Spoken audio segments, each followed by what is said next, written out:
係啊，3、4啊都仲係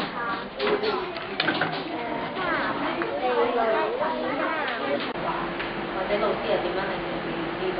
即係你哋都有義務去做一啲嘢，或者係入晒所有權嘅。因為我哋同學就會佢自己都會好守規則咯。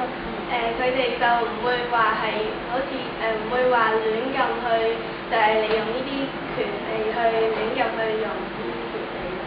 原意就係希望非洲嗰啲小朋友可以學習到更加多嘅知識㗎啦。咁佢裡面咧就係講一個遊牧民族嘅小朋友咧，就去冇機會去接受教育啦。咁我認為知識咧就可以改變命運，所以咧我想送一隻眼俾佢咧。你可能就會生啲牛 BB，係牛 BB，跟住咧就係咁生，咁就會越嚟越多牛奶，咁令到佢哋有營養咯。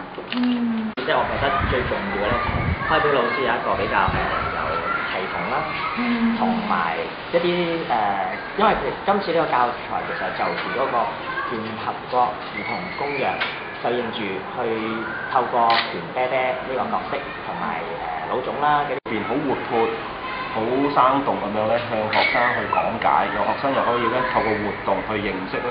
其實呢套教材套咧就提供咗一啲嘅資料同埋培養嘅嘢，我又覺得實踐係非常重要。譬如兒童權利公約好重要一樣嘢，我哋希望學生或者小朋友係有一個表達嘅權利嘅。咁世界各地究竟有冇出現一啲人佢係即係冇享用到呢啲兒童權利公約？咁就住呢幾點咧，我哋去設計呢個課題。